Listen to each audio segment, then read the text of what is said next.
Where do we start on this one? So the top equation here, where does this one start on the graph?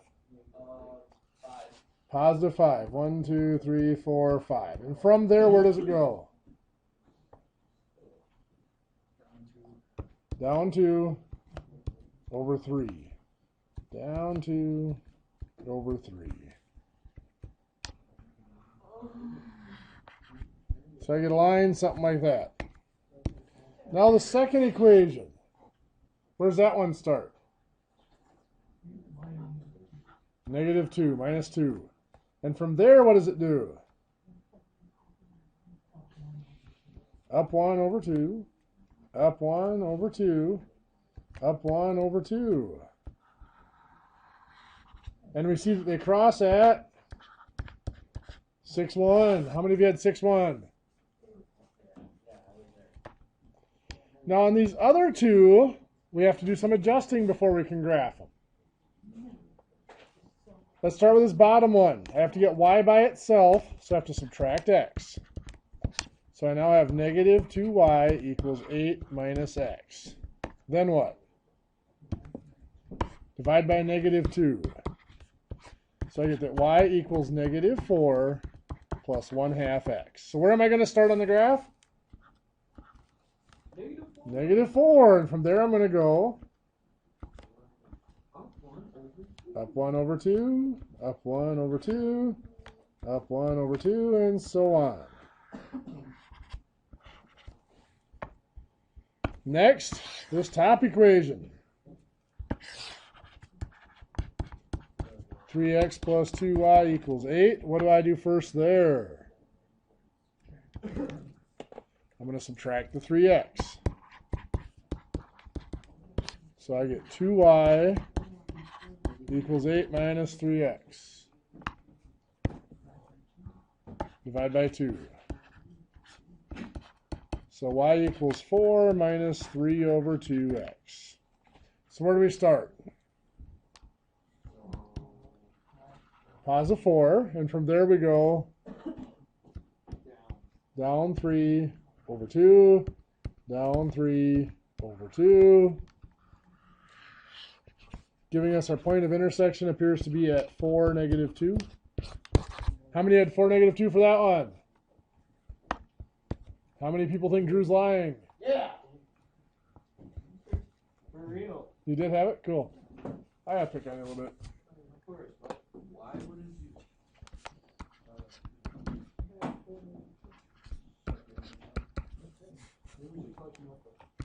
Yeah. Let's collect notebooks.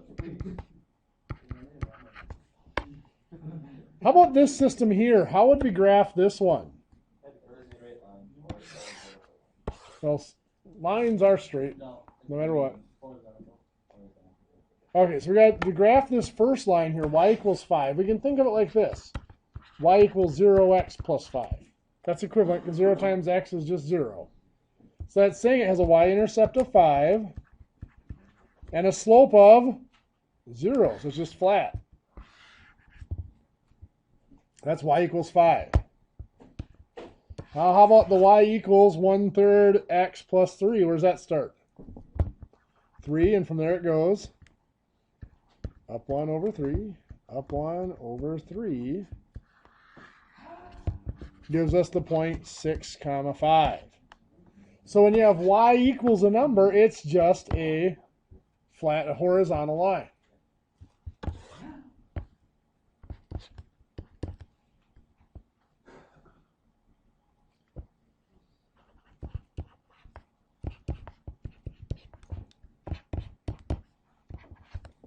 So how about this one? Let's start with the x equals 5. What's that going to look like? Yeah, if y equals 5 is a horizontal line, x equals 5 would make sense if it were a vertical line, right? Then we have y equals 3/5 x plus 1. What's that going to look like? Start at 1 and go up 3 over 5, giving us 5, 4. Now, a little hint for you. If y equals 5 is one of our equations, 5 better be the coordinate of our solution, the y coordinate of our solution. If x equals 5 is one of our equations, 5 better be the x coordinate of our solution. Make sense? Because x can only be 5. Are you ready for your quiz? Good. We're going to go ahead and start on our new material. We left off yesterday talking briefly about problems that look like this.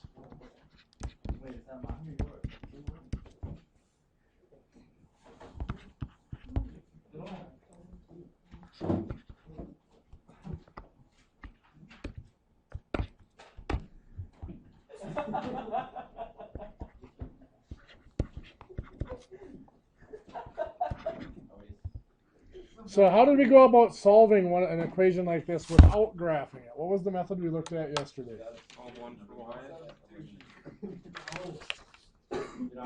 Okay, let's try this again and we can keep it down so I can hear just a little bit. What method did we use? Substitution. Very good. We're going to get there. We'll get there in just a second. So now, substitution, what did we have to do? We had to get one of the variables by itself. We had to solve one of the equations for one of the variables. Now, looking at these two equations, there are certain variables that would be easier to solve for. In the top equation, it might be fairly easy to solve for y, but we do have that negative there. Is there something that would be easier to solve for? Yeah. Yeah, in the second equation, it would be relatively easy to solve for x. Why do we say that? Yeah, because there's no number in front of the x. It's just x. Well, technically, it's a 1x, but we don't have to do anything with the 1. So to solve that for x, yeah, all we have to do is subtract 2y. So x equals negative 8 minus 2y. So that second equation becomes that. So now what I'm going to do is we know that the solution to this equation, this x and this x are going to be the same.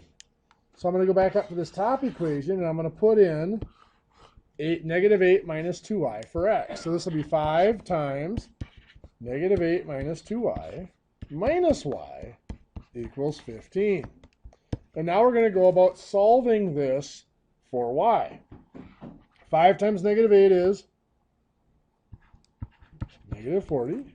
5 times negative 2y is negative 10y. Now we still have the negative y, and we have 15. Well, then what do? Combine like terms. Negative 40 doesn't have anything to combine with, but we do have, we've got negative 10y and negative 1y make negative 11y, and it still equals 15. So then what? Add 40. So we now have negative 11y equals 55. And then divide by negative 11. Gives us that y equals negative 5. What are we going to do with that? We're going to use it to find x. Now we already have this equation here that is solved for x. It's x equals. So I'm going to place y in there with negative 5. So x equals negative 8 minus 2 times negative 5. So now what I'm going to do is I'm going to treat this as a negative 2 times negative 5, which is a positive 10, which will give me negative 8 plus 10 is 2. X equals 2. So our solution here is 10, negative 5. Does that look familiar from yesterday? Did anybody have any questions on the homework from yesterday that they wanted to go over? What's that? Yeah. Everyone that you did? Yeah. Okay. There were a couple? Did you have one handy? Okay. So the next step then, and my preferred way of solving systems of equations is to use something called the elimination, or sometimes called the addition method. So with elimination or addition, it takes a special type of equation, or system of equations. We might have a system of equations that looks like this.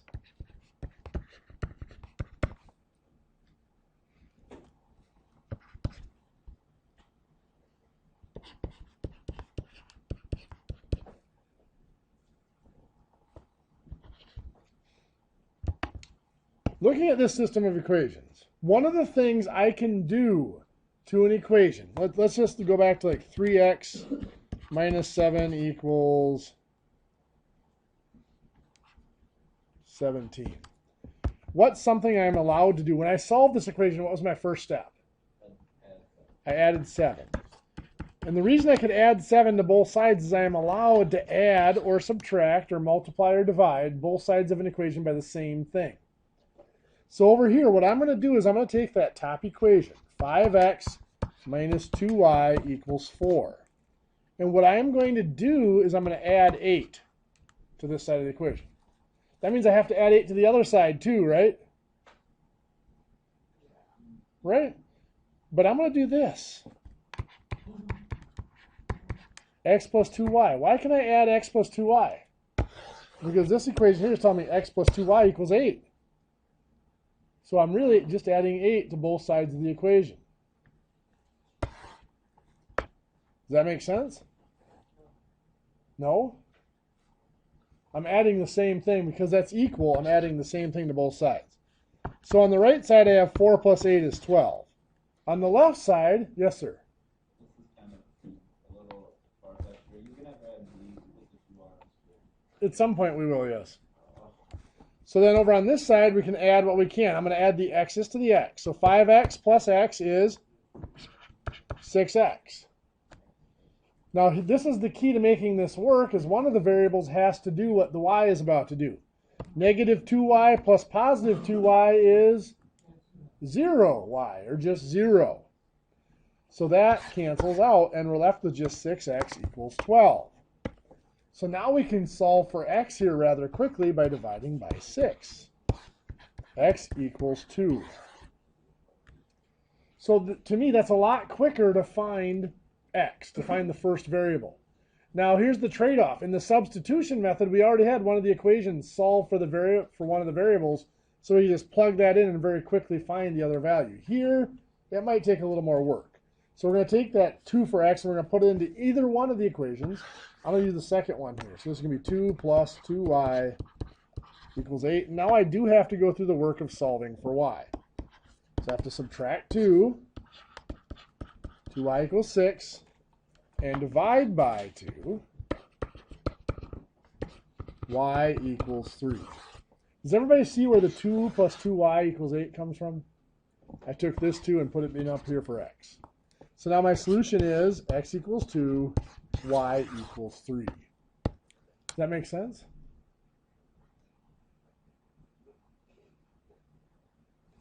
Okay.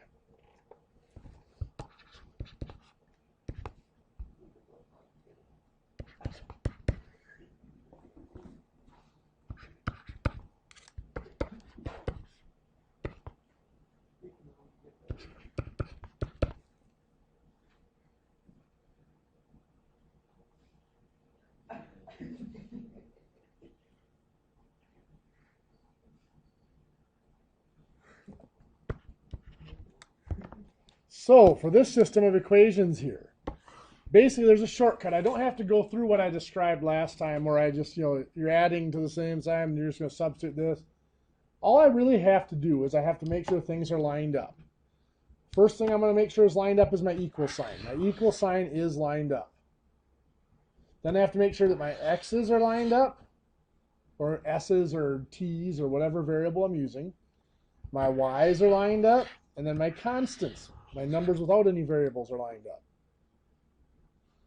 Once I have that, now it's just a matter of adding down the columns. So 3x plus negative 3x is nothing. It cancels out. 0x, or just 0. Negative y and negative 6y. Well, I treat that as a negative 1, and I get negative 7y. I might suggest you don't slide into the table quite so fast. 17 plus negative 3 is 14. And we divide by negative 7. Y equals negative 2. So we have y equals negative 2. What are we going to do with that? Put it back into either one of the equations. So I'm going to take that first equation I'm going to put negative 2 in for y. So 3x minus a negative 2 equals 17. So I've got a problem here. I'm going to change this so that I can work with it. Minus a negative 2 is the same as plus a positive 2. Now I know how to solve this. So I'm going to subtract 2. 3x equals 15, and then divide by 3. X equals 5. So I've got 5 comma negative 2.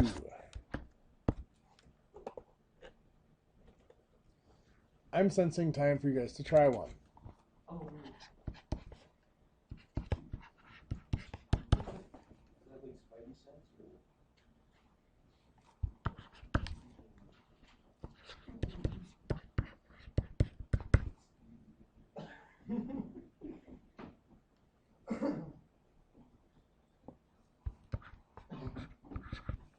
Try that one in your notes. See what you come up with. Right? So where do we start? First of all, are we lined up? Yes. So we've got 3x and 2x make 5x. 5y and negative 5y cancel out. Equals 7 and negative 12 make negative 5. So I'm just going to go through the motions here, even though you can see where this is going. X equals negative 1. Now what? I'm going to probably take the first one up here. Put negative 1 in for x. So 3 times negative 1 plus 5y equals 7. So negative 3 plus 5y equals 7. Adding 3 to get rid of negative 3, 5y equals 10. And then divided by 5, y equals 2. So we get negative 1, 2. How many of you had negative 1, 2? Good deal.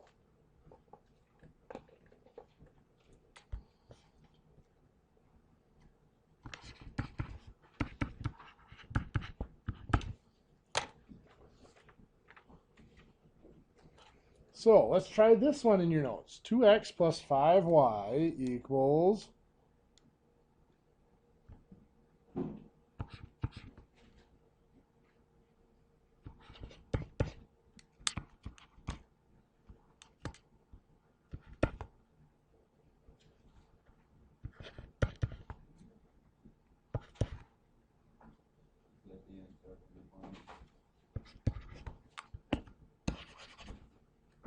Okay, give that one a shot in your notes. See what you get. So when you look at this one, what's different about it? It's out of order. So the first one, 2x plus 5y equals 11. That one's just fine. It's the second one that needs some adjusting. What do we have to do to it? We got to subtract 2x. So 3y minus 2x would technically be 3y minus 2x, but I'm going to write it as negative 2x plus 3y. And then over here, the 2x goes away. So now this is a negative 2x plus 3y. We are now all lined up. First of all, how many of you got to this point right here? Good. So now the 2x and negative 2x do cancel out. 5y and 3y make 8y. 11 and 13 make 24. And we divide by 8 to get y equals 3. Next, we pull back into either one of the originals. I'm going to go back to that top one. So 2x plus 5 times 3 equals 11. So now 2x plus 5 times 3 is 15 equals 11. And then we subtract 15. 2x equals negative 4. And then divide by 2. X equals negative 2. So we got negative 2 comma 3.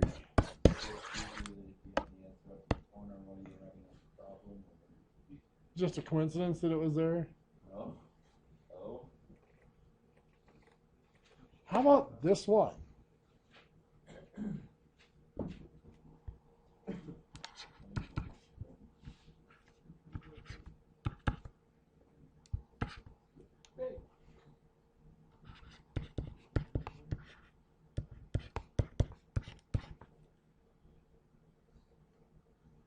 First of all, is it lined up?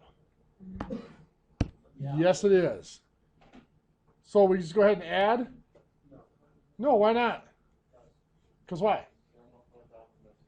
Because nothing's going to cancel out. If I add this, I'm going to get 5x plus y equals 12. Nothing will cancel out. I need something to cancel out. Now, Sam told me how to do that. But I have to figure out which one's going to be easiest to do. I have to think in terms of common multiples or common denominators. X has 2 and 3. That would give me a common multiple of 6. So I could turn both of those into 6. Y has 1 and 2, so I could turn both of those into 2. Now, not only is this one already a 2, so I don't even have to change it, this one's already negative. So what I'm going to do is I'm going to multiply that top equation by 2. So what's that going to give me? Well, 2 times 2x is 4x. 2 times negative y is negative 2y equals, and I do have to remember this is the part that too many people forget, 2 times 1 is 2. The bottom equation stays the same. 3x plus 2y equals 11. Now what? I add negative 2 and the positive 2 cancel out. 4x and 3x make 7x. 2 and 11 make 13. And we divide by 7 to get that x equals 1.85714,286 approximately. Now what? Well, we plug that back into one of our equations for x and we find y. Now I'm going to trust that you guys can do that at this point, right? Yeah. No?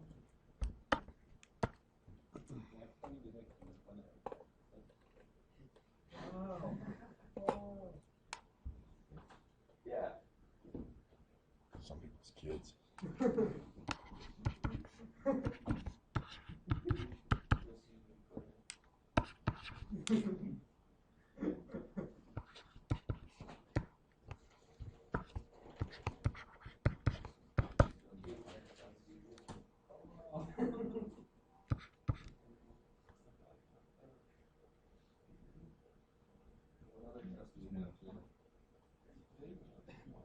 Okay, so now looking at this one.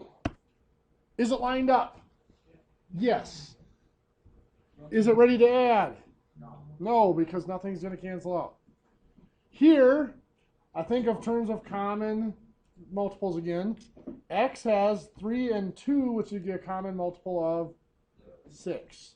Y has 2 and 5, which would give us a common multiple of 10. Now, either one's going to be pretty much equally easy to achieve. I'm going to have to multiply both equations. But I notice I'm going to get rid of the x for one reason only. Can anybody see what it is? Yeah, one's positive and one's negative already. And I have to have one positive and one negative to make this work. If I don't, then I'm going to have to multiply one of them by a negative. So here, what am I going to have to multiply the top by?